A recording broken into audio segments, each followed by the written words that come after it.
Chapter 6. The Secret of Abounding Happiness. Great is the thirst for happiness, and equally great is the lack of happiness. The majority of the poor long for riches, believing that their possession would bring them supreme and lasting happiness. Many who are rich, having gratified every desire and whim, suffer from ennui and repletion, and are farther from the possession of happiness even than the very poor. If we reflect upon this state of things, it will ultimately lead us to a knowledge of the all-important truth that happiness is not derived from mere outward possessions, nor misery from the lack of them. For if this was so, we should find the poor always miserable, and the rich always happy, whereas the reverse is frequently the case. Some of the most wretched people whom I have known were those who were surrounded with riches and luxury, whilst some of the brightest and happiest people I have met were possessed of only the barest necessities of life. Many men who have accumulated riches have confessed that the selfish gratification which followed the acquisition of riches has robbed life of its sweetness, and that they were never so happy as when they were poor. What then is happiness, and how is it to be secured? Is it a figment, a delusion, and is suffering alone perennial? We shall find, after earnest observation and reflection, that all, except those who have entered the way of wisdom, believe that happiness is only to be obtained by the gratification of desire. It is this belief, rooted in the soil of ignorance, and continually watered by selfish cravings, that is the cause of all the misery in the world. And I do not limit the word desire to the grosser animal cravings. It extends to the higher psychic realm, where far more powerful, subtle, and insidious cravings hold in bondage the intellectual and refined, depriving them of all that beauty, harmony, and purity of soul whose expression is happiness. Most people will admit that selfishness is the cause of all the unhappiness in the world, but they fall under the soul-destroying delusion that it is somebody else's selfishness and not their own. When you are willing to admit that all your unhappiness is the result of your own selfishness, you will not be far from the gates of paradise. But so long as you are convinced that it is the selfishness of others that is robbing you of joy, so long will you remain a prisoner in your self-created purgatory. Happiness is that inward state of perfect satisfaction which is joy and peace, and from which all desire is eliminated. The satisfaction which results from gratified desire is brief and illusionary, and is always followed by an increased demand for gratification. Desire is as insatiable as the ocean, and clamours louder and louder as its demands are attended to. It claims ever-increasing service from its deluded devotees, until at last they are struck down with physical or mental anguish, and are hurled into the purifying fires of suffering.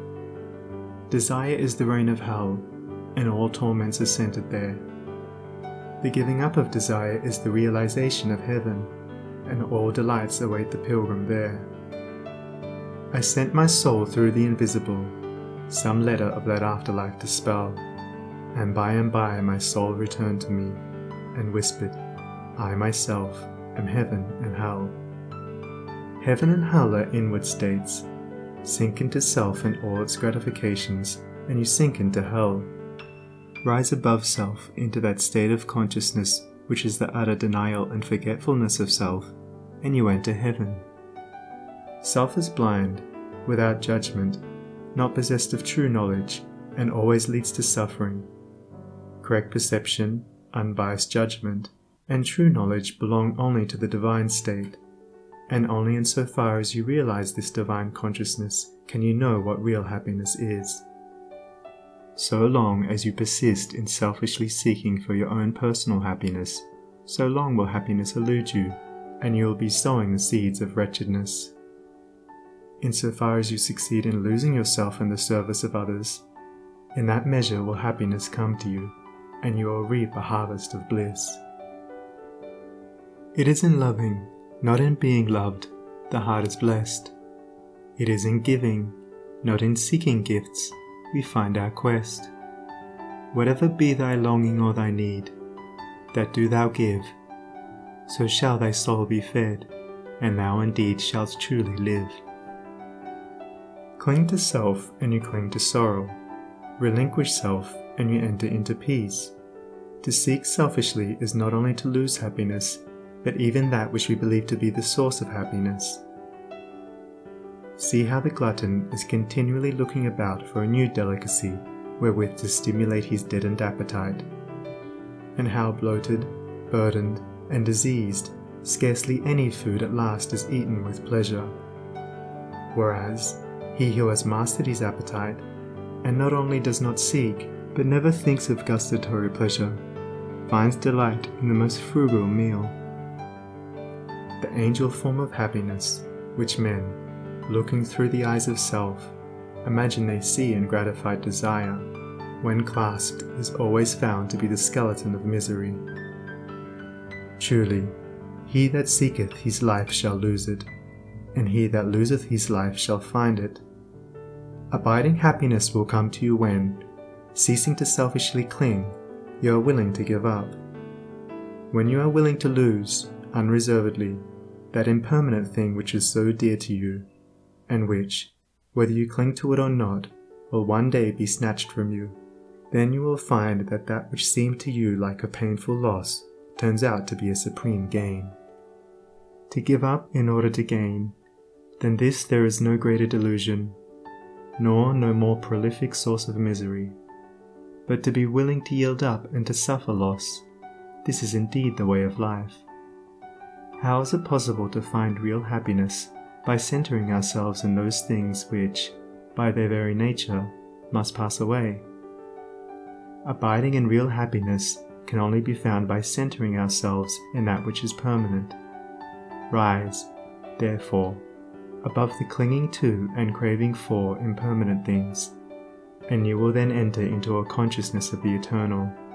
And as, rising above self, and by growing more and more into the spirit of purity, self-sacrifice, and universal love, you become centered in that consciousness, you will realize that happiness which has no reaction, and which can never be taken from you. The heart that has reached utter self-forgetfulness in its love for others has not only become possessed of the highest happiness, but has entered into immortality, for it has realized the divine. Look back upon your life, and you will find that the moments of supremest happiness were those in which you uttered some word or performed some act of compassion or self-denying love. Spiritually, happiness and harmony are synonymous. Harmony is one phase of the great law whose spiritual expression is love. All selfishness is discord, and to be selfish is to be out of harmony with the divine order. As we realize that all-embracing love, which is the negation of self, we put ourselves in harmony with the divine music, the universal song, and that ineffable melody which is true happiness becomes our own. Men and women are rushing hither and thither in the blind search for happiness, and cannot find it, nor ever will until they recognize that happiness is already within them and round about them, filling the universe, and that they, in their selfish searching, are shutting themselves out from it. I followed happiness to make her mine, past towering oak and swinging ivy vine. She fled, I chased, o'er slanting hill and dale, o'er fields and meadows in the purpling vale. Pursuing rapidly o'er dashing stream, I scaled the dizzy cliffs where eagles scream.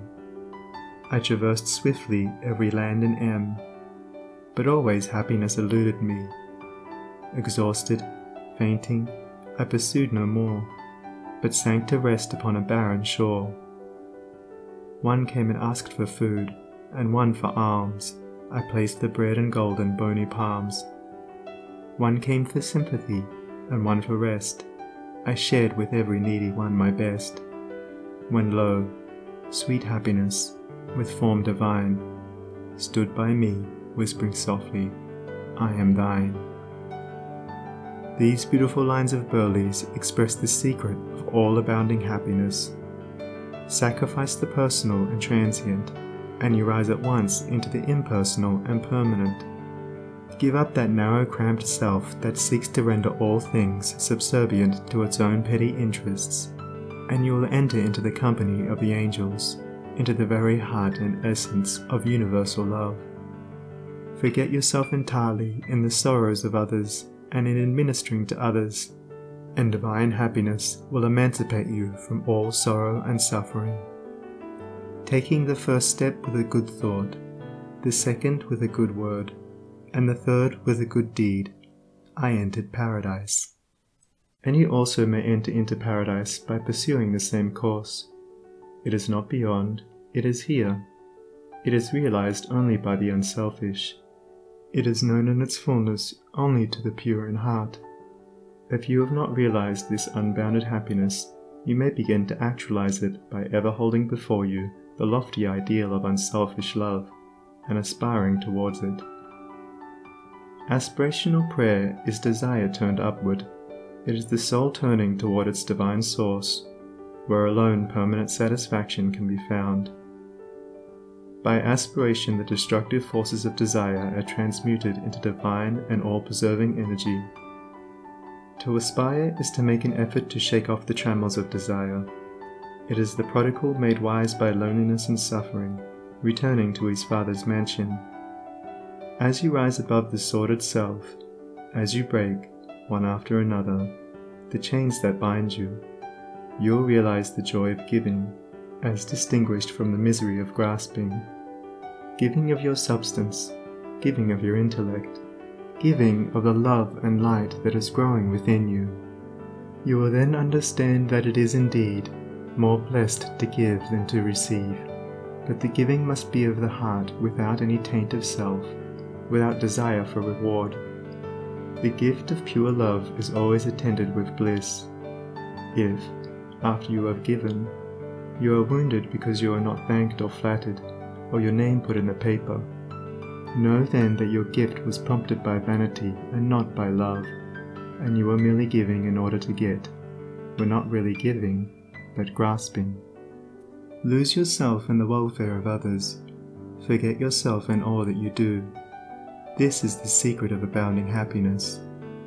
Ever be on the watch to guard against selfishness, and learn faithfully the divine lessons of inward sacrifice. So shall you climb the highest heights of happiness, and shall remain in the never-clouded sunshine of eternal joy, clothed in the shining garment of immortality. Are you searching for the happiness that does not fade away? Are you looking for the joy that lives and leaves no grievous day?